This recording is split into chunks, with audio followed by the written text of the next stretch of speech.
Quand on est entrepreneur, on est sans cesse à la recherche de la créativité parfaite. C'est un peu le Graal, parce qu'on sait que les idées peuvent nous rendre riches, peuvent propulser notre entreprise, et parfois on y accorde tellement d'importance que la simple recherche d'idées peut nous angoisser, nous paralyser et devenir un vrai calvaire. Aujourd'hui, j'ai envie de te partager mes habitudes, celles que j'ai mis en place dans mon quotidien pour stimuler, booster ma créativité et faire en sorte qu'elle soit un vrai levier pour m'aider à développer mon entreprise efficacement et comme je l'entends. Première habitude que j'ai mis en place, c'est de laisser venir les idées quand elles viennent, plutôt que de m'imposer des créneaux de brainstorming. Parce qu'en fait, je me suis rendu compte que quand je m'asseyais à mon bureau, bien sagement, je prenais un cahier ou que je prenais mon ordinateur et je me disais, bon, allez, maintenant il est temps d'aller chercher des nouvelles idées, des idées de contenu, des idées d'offres, etc. Je me rendais compte que, en fait, je me bridais, je m'enfermais dans un cadre qui me forçait à aller chercher des idées de contenu parce qu'il faut aller chercher des idées de contenu ou des idées de création, d'offres, etc. Et pourtant, moi, j'adore le brainstorming. Mais je sais aussi que parfois, j'ai pas d'idées. J'ai pas d'idées et je crois qu'il y a rien de pire, ouais, d'être devant une feuille blanche et de se prendre la tête à essayer de trouver des idées. Pour moi, la meilleure manière d'avoir des bonnes idées, c'est d'être à l'écoute de son environnement parce que les idées peuvent venir à n'importe quel moment. Elles surgissent de n'importe où, dans des situations, dans des choses dans lesquelles on s'attend le moins finalement. Et je dirais que c'est ça, c'est vraiment de se dire, ok, j'accepte que mes idées ne viennent pas à un moment entre midi et 14 heures. J'accepte que mes idées peuvent venir à n'importe quel moment et donc je décide de les laisser venir et de pas m'enfermer dans un créneau. Et la deuxième habitude, elle est très liée à la première finalement, c'est d'avoir un espace dédié dans mon téléphone, dans mon ordinateur, dans un carnet, peu importe, un truc qui vous correspond, dans lequel je note toutes mes idées lorsqu'elles viennent. Moi, j'ai créé un superbe espace sur Notion dans lequel je note toutes mes idées. C'est-à-dire que si j'ai une idée pendant que je suis en train de faire un apéro avec des potes, je préfère prendre 2 minutes, même pas, d'aller sur mon téléphone, de noter mon idée, de la sortir de ma tête et d'y revenir plus tard, plutôt que de me mettre cette angoisse d'y penser continuellement, alors que je suis avec des potes et donc que c'est quand même mieux que je sois avec eux, vive le moment, pas que j'oublie mon idée, etc. Enfin bref. Et au final, l'idée, tu l'oublies dans 98% des cas. Donc du coup, pour ne pas oublier mes idées et accepter le fait qu'elles viennent un peu à n'importe quel moment, eh bien, je vide mon cerveau à chaque fois que j'ai une idée, pouf, je la note. Et je sais qu'elle est à un endroit. Donc déjà, je réduis grandement ma charge mentale. Troisième habitude, c'est d'apprendre une nouvelle chose chaque jour. Ça ne veut pas dire forcément une compétence entière tous les jours parce que ça demande énormément de temps d'apprendre une compétence, mais plutôt d'apprendre une nouvelle chose. Donc par exemple, ça va être d'apprendre à faire une story percutante. Ça peut être d'apprendre une nouvelle recette de cuisine, une nouvelle recette DIY. Ça peut être d'apprendre un nouvel exercice de musculation. Ça peut être de découvrir une nouvelle méthode pour vendre ses offres. Il y a vraiment plein de possibilités d'apprendre. C'est pas nécessairement d'apprendre dans le business, d'apprendre dans votre cœur de métier. Ça peut aussi être apprendre en dehors, des choses qui vous font plaisir. Et pour ça, je te propose de faire un truc là tout de suite. Tu prends une feuille et tu notes toute une liste de choses que tu aimerais apprendre, d'endroits, de compétences, de domaines dans lesquels tu as envie d'apprendre quelque chose. Et puis tu écris à côté de chaque chose ce que tu pourrais faire ou vers qui tu pourrais te tourner pour apprendre ce genre de choses. Deuxième étape.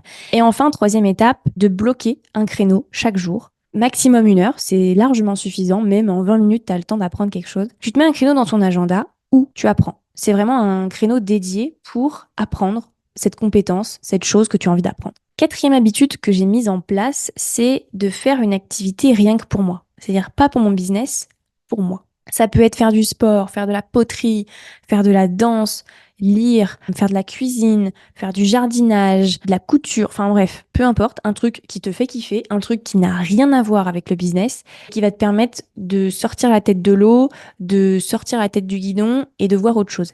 Et c'est important parce que autant c'est important de se former sur son entreprise, d'être à l'écoute, de faire de la veille, etc., d'être productif, etc., etc.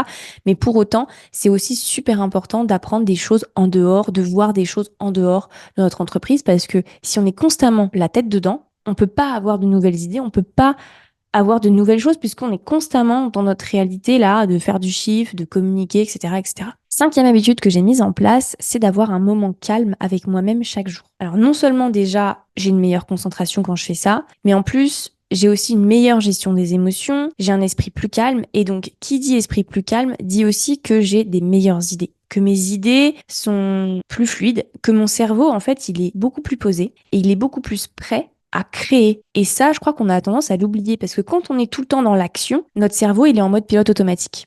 Et parfois, ce qu'il faut juste, c'est prendre de la hauteur, se poser. Si vous avez envie de rien faire, ne faites rien. Enfin, avoir un moment avec soi-même, ça peut être de se faire un masque, de se faire un gommage et de regarder, de lire un livre ou même juste de rien faire, de regarder les étoiles si vous avez envie. Mais ça, c'est super important parce que ça pose votre système nerveux, ça pose votre corps, ça pose votre cerveau et donc vous êtes beaucoup plus apte à créer, à recevoir des idées. Sixième habitude que j'ai mise en place, c'est de côtoyer des personnes qui m'inspirent. Parce que je crois qu'on sous-estime trop l'importance de l'entourage.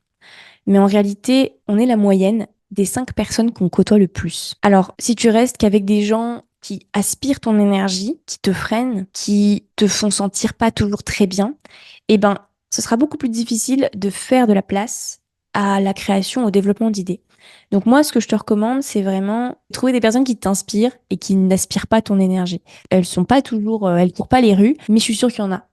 Et voilà, ça veut pas dire qu'il faut que tu rayes les gens de ta vie qui sont pas hyper positifs, qui sont pas toujours créatifs. Ça veut pas dire ça. Ça veut juste dire côtoie un peu plus les personnes qui aspirent à la même vie que toi ou des personnes qui t'inspirent de par leur parcours, de par leur manière de penser. Ça peut être ta grand-mère, quoi. Enfin, je veux dire, c'est pas nécessairement des entrepreneurs, mais entoure-toi de personnes, nourris-toi de leur expérience, nourris-toi de leur vision et voilà, arrive à trouver ces personnes-là qui vont être un petit peu ces petites étoiles qui vont permettre de te raccrocher, de t'identifier et d'être une source de motivation, une source d'idées pour toi. Sixième habitude, avoir une bonne hygiène de vie. Et alors ça, c'est sous-coté à mort et pourtant, c'est tellement important. Manger sainement, dormir suffisamment, bouger son corps. En fait, on n'y pense pas, mais ça a un impact énorme sur ton entreprise, sur ta productivité, sur ta créativité, sur ton humeur. Enfin, un corps qui est fatigué, un corps qui est mal nourri, un corps qui est pas en bonne santé, c'est un corps qui aura du mal à créer, c'est un corps qui aura du mal à recevoir. Et ça, c'est quand même important. Donc, tout bête, mais faites attention à ce que vous mangez.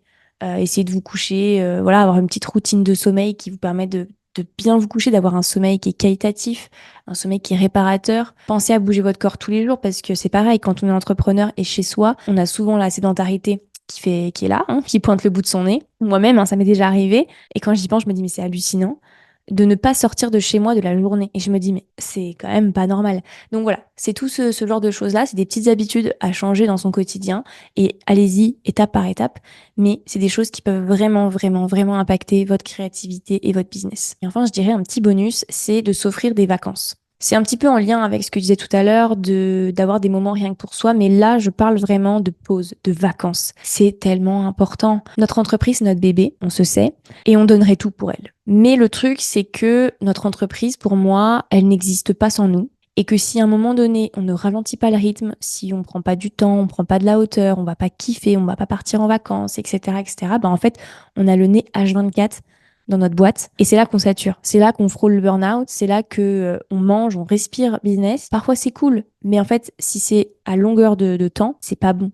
C'est pas bon. Et je crois qu'on est devenu entrepreneur pour kiffer, pour avoir cette liberté aussi. Et donc, faut pas oublier ça. Pas parce qu'on est entrepreneur qu'on n'a pas le droit à des vacances. Alors, peut-être que les vacances seront un moyen d'avoir justement des nouvelles idées, d'avoir l'esprit plus clair, plus aéré, et peut-être que tu auras des idées pendant ces vacances-là, mais c'est pas grave. Mais au moins juste le fait de faire une pause dans ton quotidien de travail, même si c'est un travail que t'aimes, eh ben, je trouve que c'est quand même hyper important.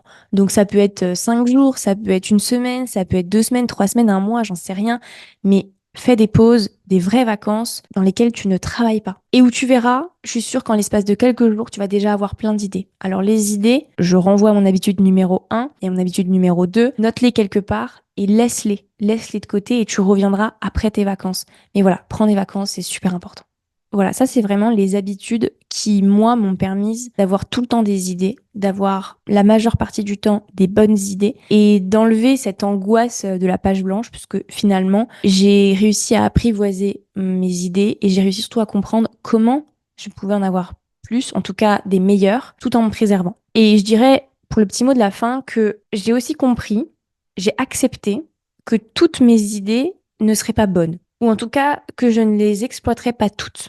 Mais je continue de me féliciter tous les jours pour mes idées, pour avoir des idées. Parce qu'on parle tout le temps de qualité d'idées, mais en réalité, pour moi, la qualité, elle vient avec la quantité. Et donc, c'est pour ça que d'avoir beaucoup d'idées, c'est cool, parce que ça permet aussi, au fur et à mesure, de trier tes idées et de savoir celles qui sont bonnes, celles qui sont moins bonnes, etc.